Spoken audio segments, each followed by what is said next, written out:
Assalamualaikum warahmatullahi wabarakatuh. Sahabat Oase Islam yang dirahmati Allah.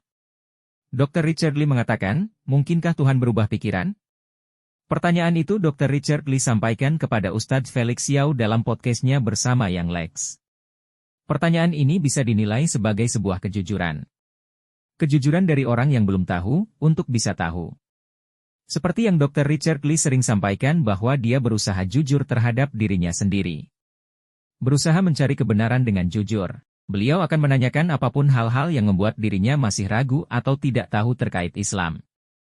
Dan, sikap ini adalah hal yang sangat positif sebagai orang yang sedang belajar. Langsung membahas tentang pertanyaan, mungkinkah Tuhan berubah pikiran? Pertanyaan ini, di dalam Islam terkait dengan iman atau percaya terhadap takdir. Dalam podcast tersebut, pertanyaan ini sudah dijelaskan oleh Ustadz Felix Yau dengan apik. Tetapi di kesempatan ini, kami akan sampaikan bahasan tentang takdir dari Dr. Zakir Naik, dengan harapan bisa menambah referensi untuk Dr. Richard Lee, orang-orang lain yang terwakili dengan pertanyaan tersebut dan bahkan untuk umat Islam sendiri agar semakin kuat imannya terhadap kebenaran agamanya. Mungkinkah Tuhan berubah pikiran? Jawabannya tentu tidak. Rumus sederhananya adalah Tuhan itu tidak sama dengan makhluknya. Dalam Islam, Allah berfirman dalam surah Asy-Syura ayat 11, tidak ada yang serupa dengan Dia, Tuhan. Sekali lagi, rumus sederhananya adalah tidak ada yang menyerupai Tuhan dalam segala hal. Misalnya wujud ataupun sifat-sifatnya. Manusia adalah salah satu makhluk ciptaan Allah. Oleh karena itu, tidak mungkin sifat-sifat atau wujud manusia bisa diserupakan dengan Allah. Kembali kepada pertanyaan, mungkinkah Tuhan bisa berubah pikiran? Kata-kata, berubah pikiran, itu sendiri sudah menyerupakan Tuhan dengan makhluknya seperti yang sudah dijelaskan Ustadz Felix Yau dan Yang Lex pun juga sudah memahami hal itu. Jadi, secara bahasa pertanyaan itu sudah tidak relevan untuk dipertanyakan. Jadi, tentu saja jawabannya tidak. Secara makna pun juga tidak masuk akal. Kenapa demikian? Allah itu maha menetapkan. Jadi, apapun yang sudah Allah tetapkan adalah sempurna. Seandainya, sekali lagi ini seandainya, Allah benar-benar berubah pikiran, sama artinya kita mengatakan bahwa apa yang sudah Allah pikirkan sebelumnya ada yang salah. Hal ini menunjukkan ketidaksempurnaan Allah. Dan ini pun sebuah kemustahilan. Ini sangat jelas sekali. Untuk lebih memperkaya hasanah pemahaman tentang takdir ini, akan kami sampaikan penjelasan yang sangat sederhana dan mudah dipahami dari Dr. Zakir Naik. Dalam sebuah tanya-jawab, Dr. Zakir Naik pernah ditanya tentang kehendak Allah.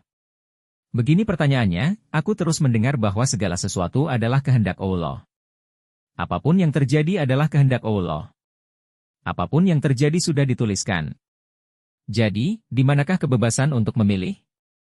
Ketika Allah memberikanku kebebasan untuk memilih, apapun yang kulakukan dikatakan bahwa ini sudah tertulis dan merupakan kehendak Allah. Dapatkah kau menjelaskan jika segala sesuatu telah dituliskan, maka di manakah kebebasanku untuk memilih? Dr. Zakir Naik menjawab, hal ini berkenaan dengan takdir. Misalnya aku ingin mencuri, dan jika aku melakukannya, siapa yang salah? Allah yang salah. Jika sudah dituliskan dalam takdirku bahwa aku akan membunuh, kemudian aku melakukannya. Siapa yang salah? Allah yang salah. Jadi di manakah free will? Kebebasan berkehendaknya mana? Jawaban atas pertanyaan ini adalah bahwa merupakan kewajiban bagi setiap muslim untuk beriman pada takdir. Tapi muslim harus memahami makna dari takdir tersebut. Misalnya, jika dalam sebuah kelas, ada 100 siswa. Dan ketika guru mengajar di kelas itu. Di akhir tahun, sebelum ujiannya dimulai, guru memprediksi bahwa siswa yang ini akan lulus dengan peringkat pertama. Sedangkan siswa yang ini akan lulus dengan peringkat menengah. Siswa yang ini akan gagal. Guru itu memprediksi, kenapa? Karena dia tahu bahwa siswa yang ini sangat tekun, selalu mengerjakan tugas, ikut les. Kalau murid yang biasa-biasa akan mendapatkan peringkat menengah. Siswa yang itu, dia sering menonton bioskop, tidak mengerjakan tugas, sering bolos. Guru sudah memprediksi bahwa siswa itu akan gagal. Dan ketika ujiannya sudah dilaksanakan, setelah hasilnya keluar, hasilnya sesuai dengan prediksi guru. Aku bertanya padamu, bisakah siswa yang telah gagal itu menyalahkan gurunya, karena telah memprediksi dia akan gagal? Siapa yang salah? Siswa itu atau gurunya? Tentu, siswa itu yang salah. Guru memprediksi. Siapa yang salah? Siswa itu sendiri. Dia tidak belajar, tidak mengerjakan tugas, sering menonton bioskop. Begitupun Allah telah memberikan kehendak bebas kepada manusia.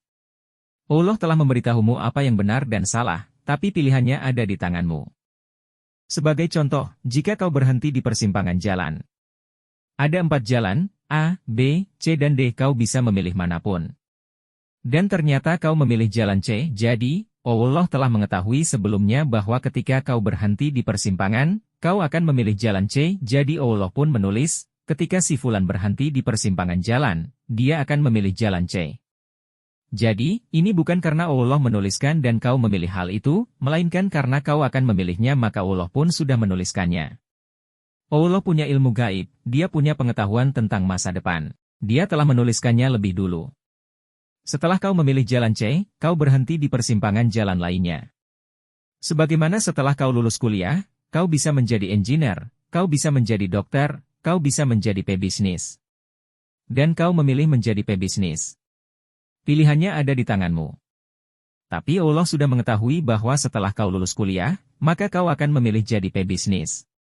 Hal ini bukan karena Allah menuliskannya sehingga kau menjadi pebisnis, melainkan karena kau ingin menjadi pebisnis. Allah pun sudah menuliskannya. Dan apa yang kita mengerti dari sini, bahwa jika Allah mau, dia sebenarnya bisa mengubahnya. Misalnya, jika kau berada dalam sebuah kelas, dalam ujian matematika. Guru memberikan pertanyaan 2 ditambah 2 sama dengan berapa? Dan seiring dia mengawasi para siswanya, beberapa siswa menuliskan jawaban 2 ditambah 2 sama dengan 5. Guru tidak akan mengoreksinya, kenapa? Karena ini adalah ujian.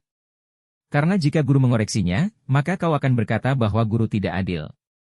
Misal guru berkata, jangan menulis 5, tulislah 4, maka siswa-siswa lainnya akan protes. Kenapa kau ikut campur saat sedang ujian? Jadi, jika Allah mau, dia bisa saja mengubahnya. Tapi karena dia telah memberikanmu kehendak bebas, dia membiarkanmu memilih keputusanmu. Jadi, kehidupan ini adalah ujian untuk akhirat. Seperti yang Allah firmankan dalam surah Al-Mulk ayat 2, Allah menjadikan mati dan hidup, supaya dia menguji kamu, siapa di antara kamu yang lebih baik amalnya. Jadi, kehidupan ini adalah ujian untuk akhirat. Allah memberikanmu dan menunjukkan aturannya padamu, apa yang baik dan apa yang buruk. Kemudian dia memberikanmu kehendak bebas. Ini merupakan pilihanmu. Allah tidak ikut campur dalam kehendak bebasmu, meskipun dia bisa, jika dia mau. Allah berfirman dalam Quran, bahkan tidak sehelai daun pun bisa jatuh kecuali atas izin Allah. Jadi, apapun yang terjadi, hal itu karena kehendak Allah, tapi pilihannya ada di tanganmu. Dan berdasarkan hal itu, kau akan diberi pahala atau dihukum. Demikian semoga bermanfaat. Wallahu a'lam bishawab. Jika dirasa video ini bermanfaat, silakan bagikan kepada teman kalian. Jangan lupa subscribe, share, like dan komen. Demikian, semoga bermanfaat. Wassalamualaikum warahmatullahi wabarakatuh.